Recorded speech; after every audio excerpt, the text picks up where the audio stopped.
The regulatory technical standards are essential for the implementation of the revised Payment Services Directive. The directive aims to make payments safer, increase consumer protection, foster innovation and competition, while ensuring a level playing field for all actors. This includes new actors which were not regulated by the previous directive.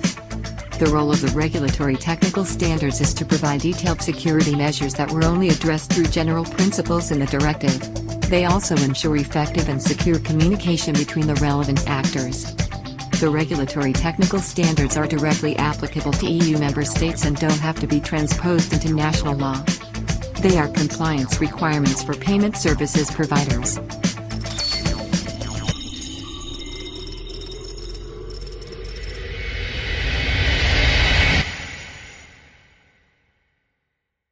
When accessing a payment account online, including when several accounts are aggregated. When making an electronic payment. When carrying out any action through a remote channel that could lead to a risk of payment fraud or any other abuse.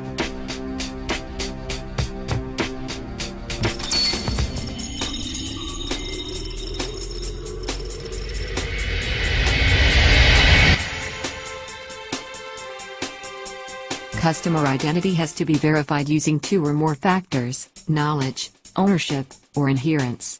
The elements selected must be mutually independent. Something only the user knows, such as a password, a PIN, a passphrase or a security question.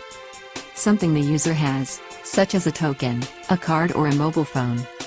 Something the user is, such as biometric identification like fingerprint, iris, or voice recognition.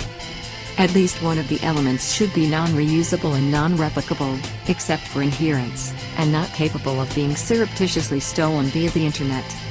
There is also an extra requirement for remote Internet and mobile payment transactions.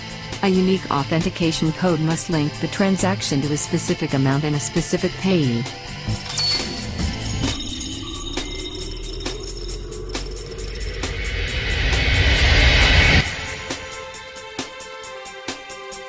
To keep electronic payments as seamless and convenient as possible, there are a number of possible exemptions to strong customer authentication. Online and mobile remote payments up to €30 are exempt. This exemption no longer applies when the cumulative value reaches €100, or 5 payments of up to €30 have been made. Contactless payments up to €50 are exempt. This exemption no longer applies when the cumulative value reaches €150, or 5 payments of up to €50 have been made. Payments at unattended terminals for transport fares and parking fees are also exempt.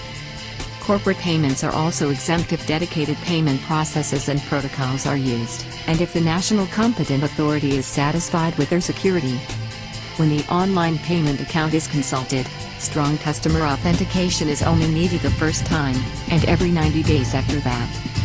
Strong customer authentication is also not required for online transactions towards a trusted recipient, such as credit transfers or card transactions where the recipient is known to the pair. Strong customer authentication is also not needed when the fraud rates observed by the payment services provider are lower than the preset reference fraud rates. This is often referred to as risk-based authentication, and PSPs have to comply with additional fraud monitoring requirements to apply for this exemption.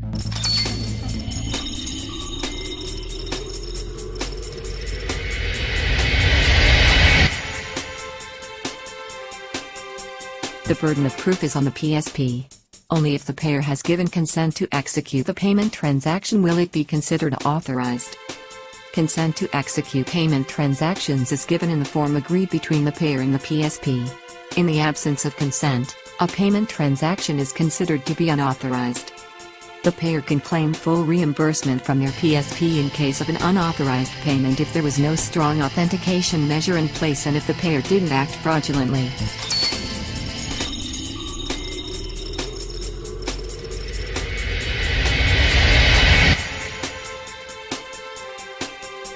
The creation of the regulatory technical standards is the result of a process involving European Union institutions and many stakeholders. The European Banking Authority drafted the regulatory technical standards which were then subject to several rounds of reviews with the European Commission.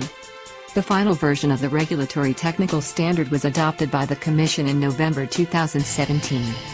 The second Payment Services Directive entered into force on 13 January 2018, with the main exception of the security measures described in the Regulatory Technical Standards.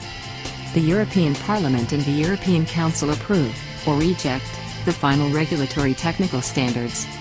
18 months after their publication in the Official Journal of the European Union, the Regulatory Technical Standards come into force.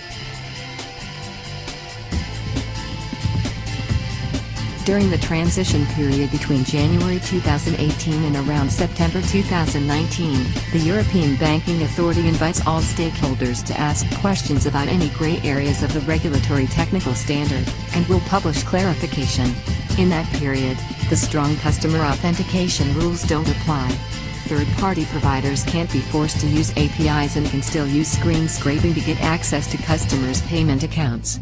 They can also offer services via a passporting arrangement in other European countries that haven't yet transposed PSD2. In addition, account servicing PSPs can make exemption requests to implement strong customer authentication to their national competent authority.